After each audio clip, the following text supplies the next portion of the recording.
Portugal quer reduzir as emissões de gases com efeito estufa em pelo menos 55% até 2030, em comparação com os valores de 2005. Contudo, à medida que se acelera a transição energética, intensifica-se também o debate sobre como conciliar crescimento económico e proteção ambiental.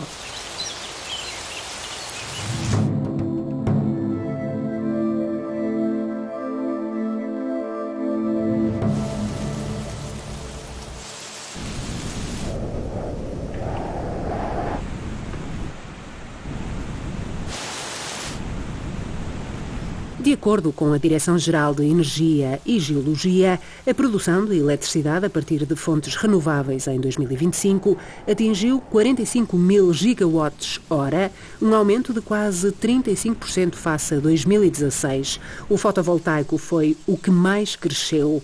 Há uma década, produzia 871, em 2025 gerou 8.732 gigawatts-hora, 10 vezes mais.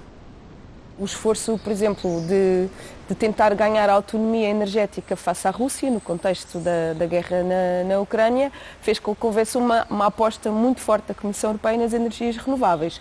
O que é positivo, porque precisamos de descarbonizar o sistema energético, não é?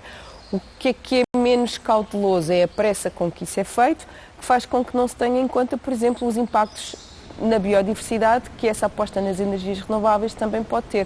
Nós temos uma proliferação em Portugal de grandes centrais fotovoltaicas que estão a ser construídas em zonas que são algumas delas sensíveis do ponto de vista ecológico, não é? Em primeiro lugar, em Portugal existe um forte apoio da população às energias renováveis. Mesmo após o apagão de abril de 2025, um estudo representativo da população portuguesa mostrava que 94% dos portugueses apoiam as energias renováveis, o solar e o eólico em particular.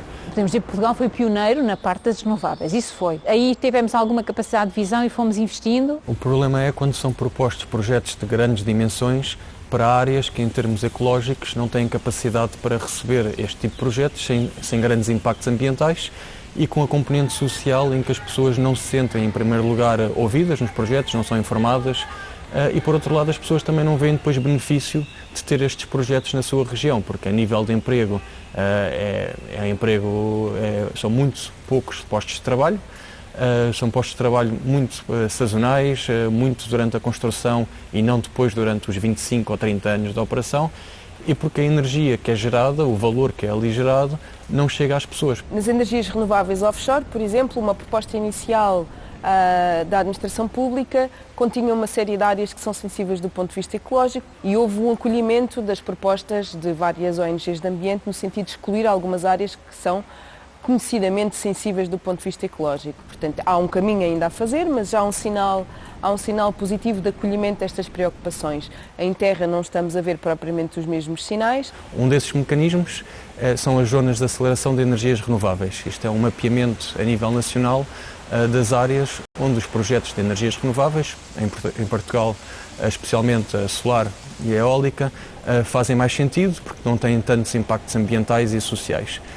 Isto é um processo que deveria terminar em fevereiro de 2026 em Portugal, está algo atrasado. E tivemos aqui, o ano 2022 foi marcante com a publicação da Lei de Bases do Clima.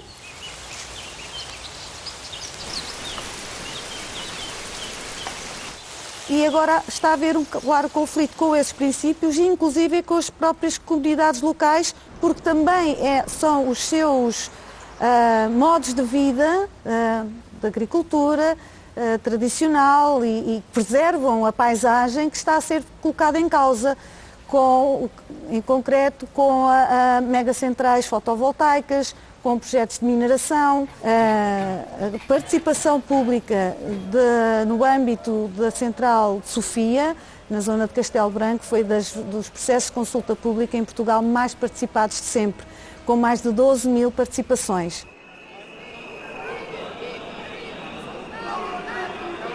O segundo mecanismo, que também pode ser muito interessante, são as comunidades de energia renovável, que permitem a instalação de energia solar, por exemplo, em edifícios, em zonas já artificializadas, não só para ser usado por um consumidor, mas por vários na mesma região, na mesma proximidade. Muito focado no envolvimento do cidadão, em abordagens sem fins lucrativos de produção e partilha de energia renovável e outras atividades como a mobilidade elétrica, mas que em Portugal temos visto muitos atrasos face primeiro à transposição de elementos-chave da diretiva relacionados com o licenciamento, por exemplo, que continuam muito atrasados, e também pelo próprio licenciamento, que é muito demorado. O resultado disto é que em Portugal ainda só existem 3 comunidades de energia renovável certificadas.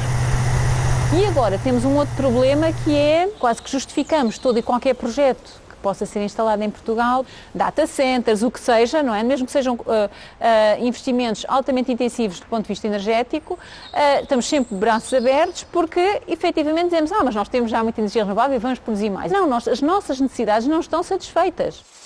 Acreditamos muito nas energias renováveis, mas quer dizer, temos que ter aqui também alguma cautela para não começarmos a criar na população, como agora já se vê, uma reatividade às energias renováveis, não é? Uma reatividade, portanto, uma negatividade em relação às energias renováveis.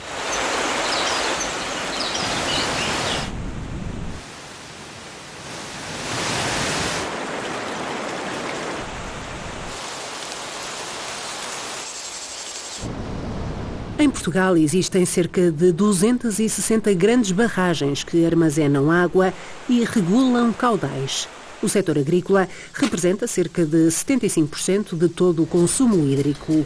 A avaliação global do estado das massas de água superficiais e subterrâneas indica que menos de 50% se encontram em bom estado. A nível de aspectos negativos em Portugal, um aspecto que tem preocupado o GIOT em particular é a estratégia Água QUN, que foi publicada pelo Governo recentemente e que tem intervenções que fazem todo o sentido, algumas delas a nível da redução das perdas na rede de água, ao nível do restauro ecológico de rios e de ecossistemas ribeirinhos.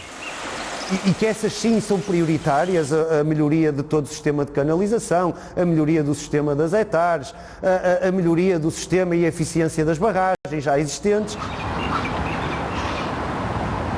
A manutenção ou atração de determinadas atividades económicas para os seus territórios está dependente de uma chácara, de um açude, de uma pequena ligação que vai viabilizar um perímetro de rega.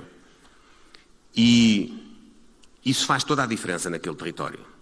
E, portanto, esta estratégia junta os grandes projetos com os pequenos projetos.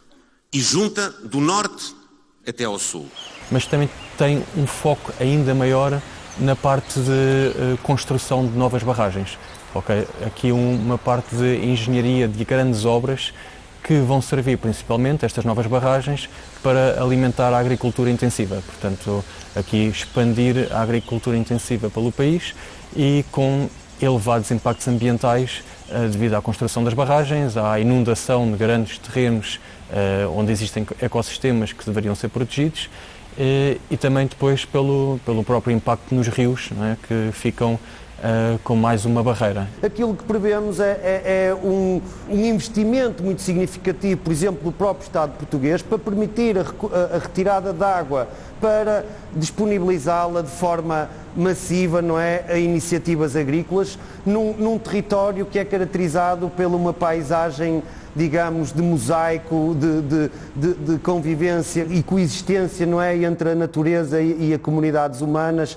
Há agricultores, há pequenos agricultores e há investidores, não é? Ou seja, pessoas que não lhes interessa muito, pessoas ou organizações ou indústrias que não lhes interessa efetivamente o que é que acontece no território. Interessa-lhes corresponder àquilo que é o seu plano de negócios, ao sistema financeiro internacional e por aí fora. Naturalmente, aquilo que nós pensamos é que a estratégia política devia ser dirigida exatamente para promover que aquele espaço seja efetivamente um refúgio climático, que se mantenham e se valorizem e se remunerem as atividades tradicionais que se praticam nestes territórios.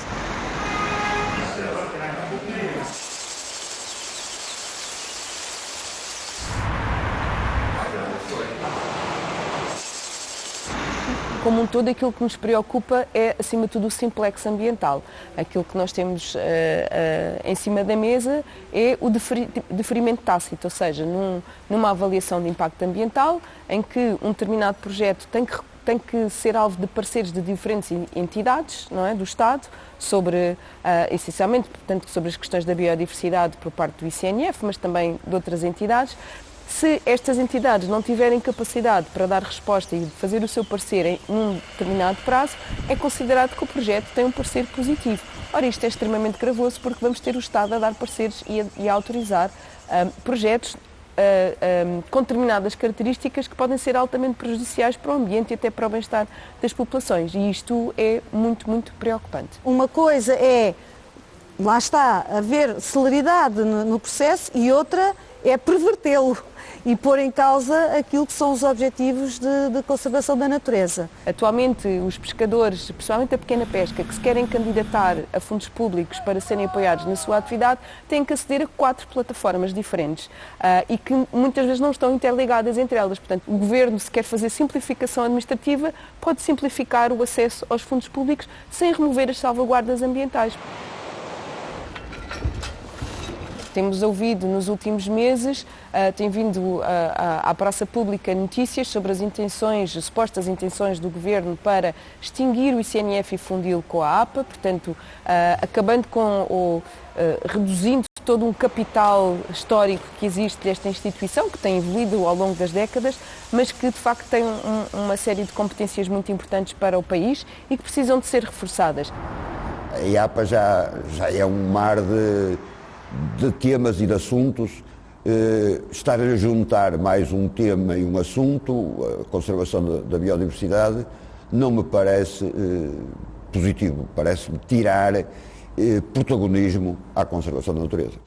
Eu preciso de criar condições para que aquilo que são os objetivos e que são as tarefas que eu atribuo a um determinado organismo, que ele as consiga cumprir. E, portanto, é mais ou menos irrelevante se é com um nome ou com outro, se é em 2 ou em 3 organismos, ou se é num.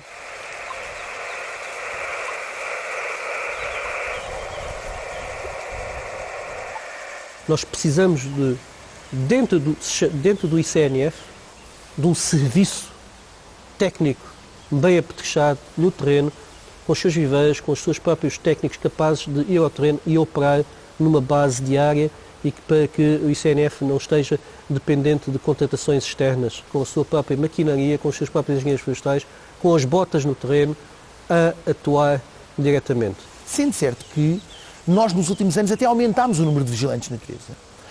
Tivemos uma época em que reduzimos bastante, tínhamos para aí aproximadamente 100 e poucos vigilantes de natureza, e hoje temos aproximadamente 200. Se estamos a fazer tudo? Não. Precisamos fazer mais coisas. E precisamos de mais pessoas. Mas vejam, muitas das pessoas que nós precisamos, elas deveriam ser procuradas no interior, onde eu tenho a maior parte das áreas protegidas, onde eu tenho a maior área florestal, onde eu tenho a maior necessidade de intervenção. Mas eu não tenho base de recrutamento. Nós abrimos concursos para recrutar pessoas para o interior e não temos candidatos.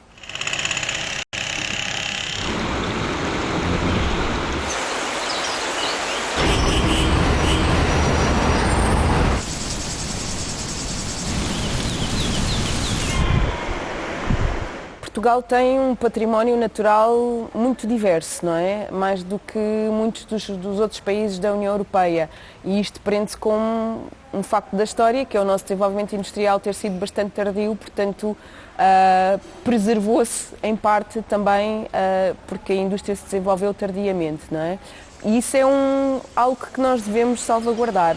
Acho que tem havido nos últimos 20 anos uma muito maior percepção relativamente às questões ambientais, porque também reconhecem que uma boa qualidade do ambiente natural está associada também a uma boa qualidade de vida. Aquilo que eu acho que está menos patente e evidente para a maior parte das pessoas é que um bom ambiente natural também pode significar prosperidade económica. Ninguém deliberadamente, só por uma razão meramente fútil, destrói espécies ou habitats.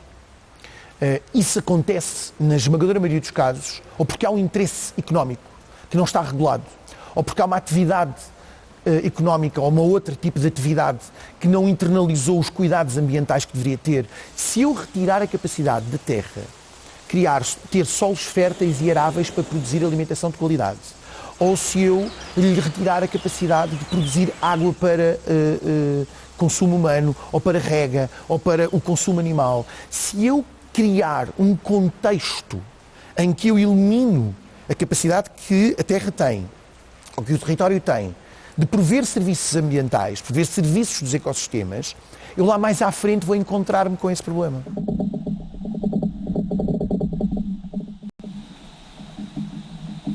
Neste ano que terminou em 2025, uma muito positiva e que também vou puxar a brasa à nossa sardinha, que foi também fruto do esforço de várias ONGs de ambiente, que foi a aprovação da moratória à mineração em mar profundo em águas nacionais, que era algo em que vínhamos a trabalhar há pelo menos 6 anos.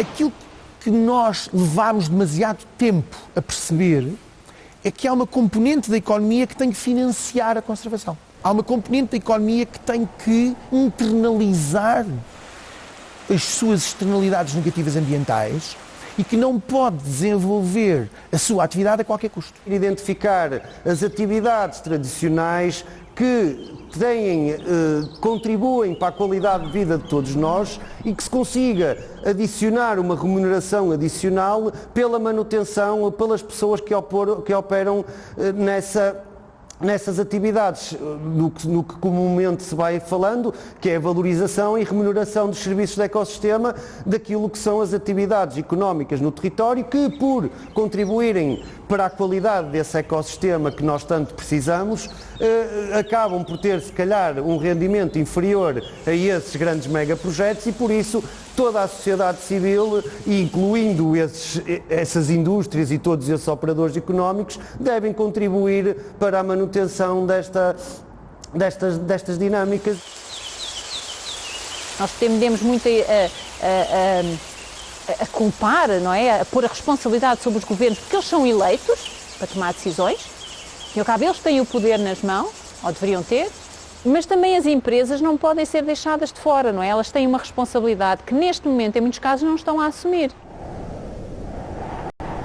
Esta lógica que se tenta, no fundo, trazer para o mediatismo público, de que o ambientalismo, os conservacionistas estão contra os diferentes setores de atividade económica. Hoje em dia, toda a gente que trabalha nesta área, naturalmente, tem que encontrar em todos estes setores, seja o setor da indústria mais extrativista, mais produtiva, seja a agricultura, seja a própria cinegética, e continuar este caminho de sensibilização, informação e de regulamentação e legislação, para que efetivamente todos estes conceitos venham cada vez mais a ser integrados nessa dinâmica económica, não é? Ou seja, a economia é natureza. Nós, sem natureza, que tenho a certeza que a economia acaba por debilitar-se também ou autoconsumir-se ao longo do tempo.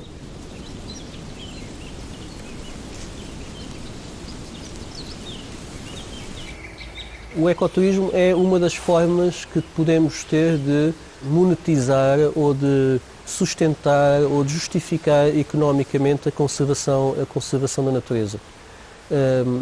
Reparemos que, para termos uma ideia, em 2007, já lá foram quase 20 anos, o turismo de natureza representava qualquer coisa na ordem dos 800 ou 900 milhões de euros de rendimento para a economia portuguesa por ano. E na altura estava a crescer a 7% ao ano. Mas tem tido algum entrave na região centro do país, que é incidentalmente uma das regiões mais despovoadas, porque a paisagem está muito degradada, tanto em termos estéticos como em termos de qualidade da biodiversidade.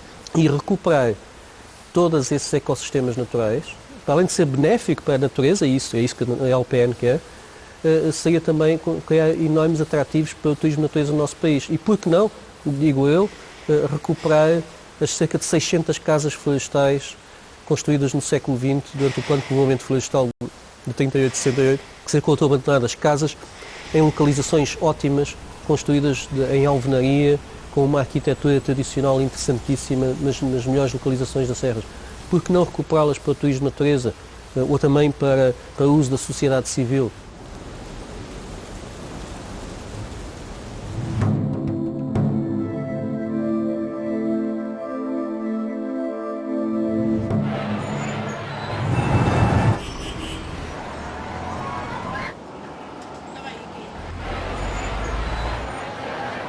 parte das pressões sobre o território resultam dos padrões de consumo. A mobilidade intensificou-se, tanto pelo aumento das viagens aéreas, como pela forte dependência do transporte individual, mantendo o automóvel como principal meio de deslocação no país. A este quadro soma-se a produção anual de mais de 500 kg de resíduos por habitante.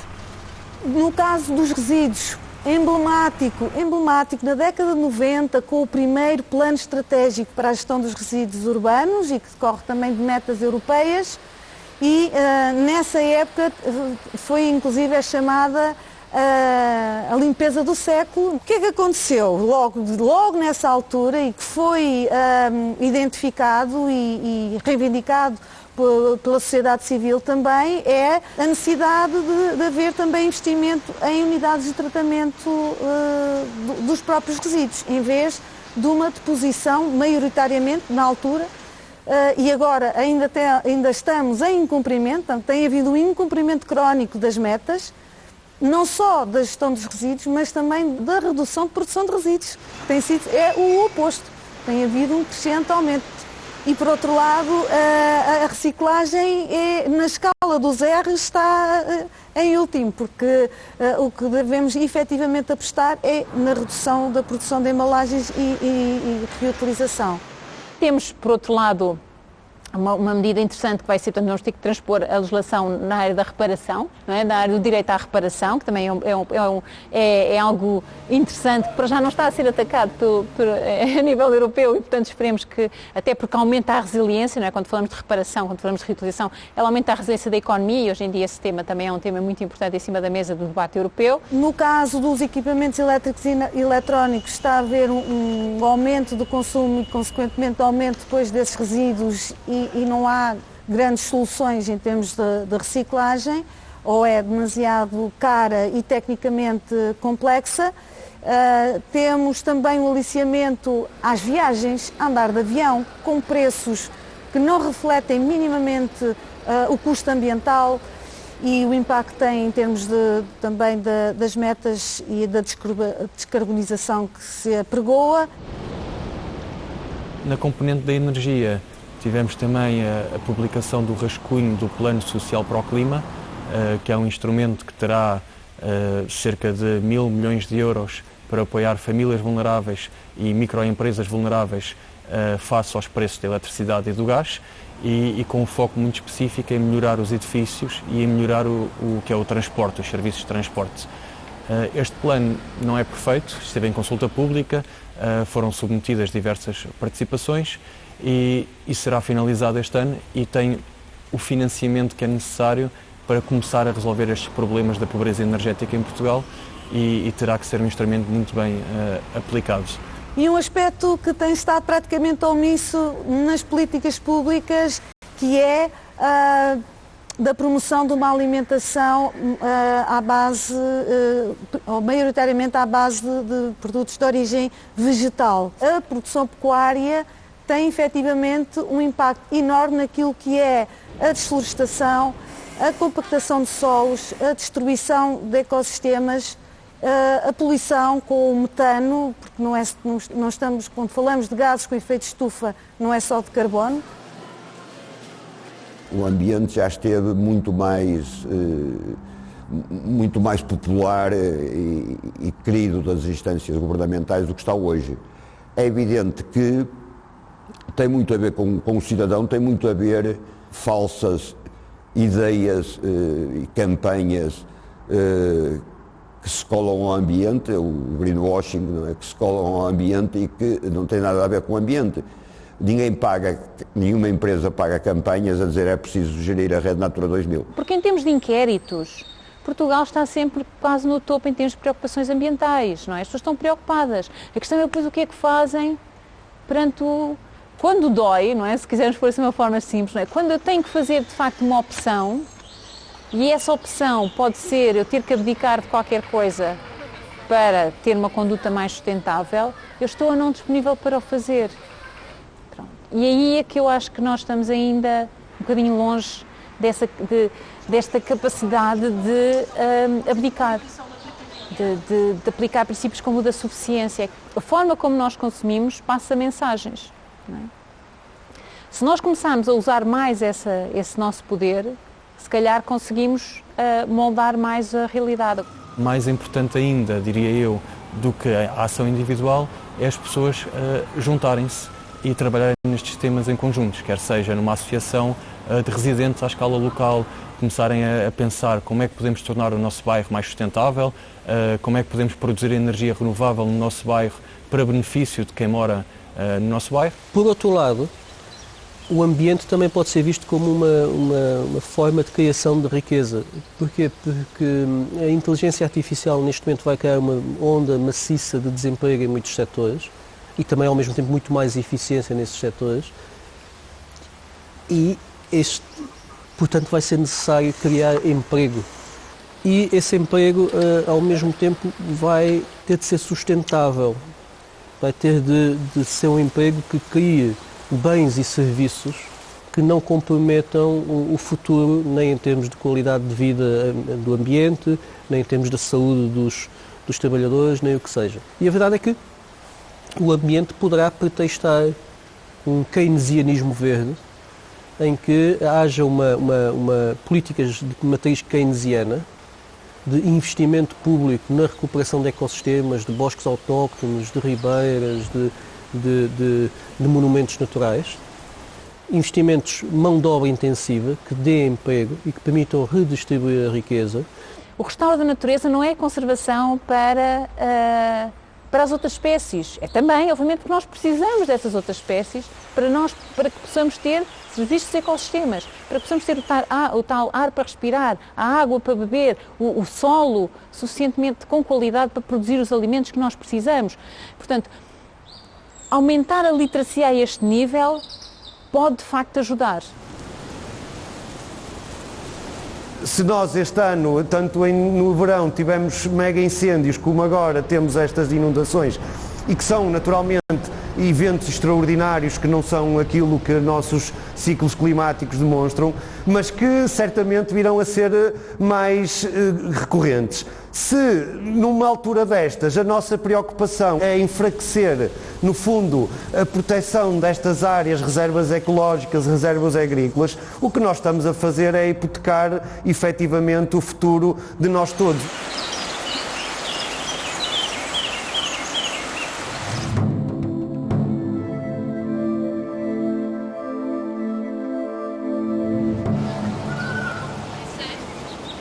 Enquanto parte integrante da natureza, a humanidade depende dos recursos naturais e dos serviços de ecossistema para prosperar. O desenvolvimento económico só será sustentável se coexistir com a proteção da biodiversidade e das comunidades que dela dependem. Ouça o nosso podcast para descobrir mais sobre os temas deste episódio e mantenha-se bioativo.